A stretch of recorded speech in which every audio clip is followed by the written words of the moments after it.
રાજકોટમાં પ્લાયવુડની ફેક્ટરીમાં ભીષણ આગ લાગવાની ઘટના સામે આવી છે। મોરબી રોડ પર હડાળા ગામના પાટિયા પાસે ફેક્ટરીમાં આગ લાગવાની ઘટના બની। વહેલી સવારે 4 વાગે આગ લાગવાની ઘટના સર્જાઈ હતી। પ્લાયવુડનો જથ્થો મોટા પ્રમાણમાં હોવાથી આગે વિકરાળ સ્વરૂપ ધારણ કર્યું તો 4 થી વધુ ફાયર ફાઇટરો ઘટના સ્થળે પહોંચી આવ્યા હતા। આગ બુઝાવવાની કામગીરી શરૂ કરવામાં આવી હતી તો આગ લાગવાનો આ મામલો સામે આવ્યો છે। પ્લાયવુડની જે ફેક્ટરી હતી તે ફેક્ટરીમાં ભીષણ આગ લાગવાની ઘટના બની તો ફાયર ફાઇટરની ટીમ ઘટના સ્થળે પહોંચી આવી હતી અને જે આગ પર કાબુ મેળવવાનો પ્રયાસ હાથ ધરવામાં આવ્યો હતો। વહેલી સવારે લગભગ 4 વાગ્યાની આસપાસ આગ લાગવાની ઘટના બની અને 4 થી વધુ જેટલા જે ફાયર ફાઇટરો છે તે પણ ઘટના સ્થળે પહોંચી આવ્યા અને તેમના દ્વારા આગ પર કાબુ મેળવવાના પ્રયાસ હાથ ધરવામાં આવ્યા હતા।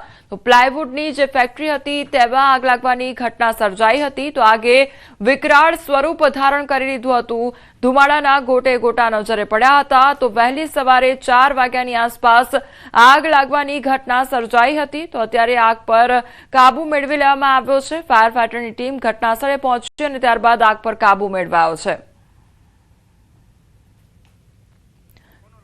તો હડાળા ગામના પાટિયા પાસે ફેક્ટરીમાં આગ લાગવાની આ ઘટના સામે આવી છે કે જ્યાં પ્લાયવુડની ફેક્ટરી આવેલી હતી તેમાં આગ લાગવાની ઘટના સર્જાઈ અને વહેલી સવારમાં લગભગ 4 વાગ્યાની આસપાસ આગ લાગવાની ઘટના સર્જાઈ હતી। આગ કયા કારણોસર લાગી તેનું કારણ હજી સુધી અકબંધ છે તે અંગે પણ તપાસ હાથ ધરવામાં આવશે।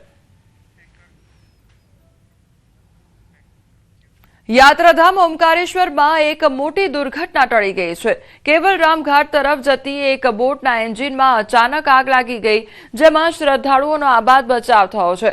મંદિર ઘાટથી કેવલરામ ઘાટ તરફ જતી એક બોટના પેટ્રોલ એન્જિનમાં અચાનક આગ ભભૂકી ઉઠી હતી તો આ અકસ્માત એટલો અચાનક હતો કે તેના કારણે ભક્તોમાં ગભરાટ પણ ફેલાઈ ગયો હતો।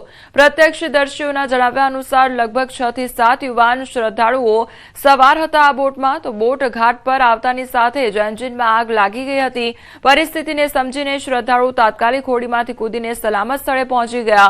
સદનસીબે સમયસર આગ પર કાબુ મેળવી લેવામાં આવ્યો હતો અને કોઈ જાનહાનિ સર્જાઈ ન હતી। ઉત્તર પ્રદેશના પ્રતાપગઢથી મારામારીનો વીડિયો સામે આવ્યો છે। રાત્રે ઢાબા પર જમ્યા પછી બહાર આવેલા 2 જૂથના છોકરાઓ વચ્ચે ઝઘડો થયો હતો। આ ઝઘડો એટલો વધી ગયો કે એક જૂથ ગુંડાગીરી પર ઉતરી આવ્યું અને ગુંડાઓએ લાકડીઓ તેમજ હોકી સ્ટીકથી જોરદાર માર મારવાનું શરૂ કર્યું। આ મારામારીમાં 2 લોકો ઘાયલ પણ થયા હતા જેના સીસીટીવી ફૂટેજ પણ સામે આવ્યા છે। ત્યારે પીડિત પ્રવીણ મિશ્રાની ફરિયાદના આધારે પોલીસે શહેર પોલીસ સ્ટેશનમાં 5 અજાણ્યા બદમાશ વિરુદ્ધ કેસ નોંધ્યો છે। પોલીસ સીસીટીવી અને વાયરલ ફૂટેજ દ્વારા આરોપીઓની ઓળખ કરી રહી છે।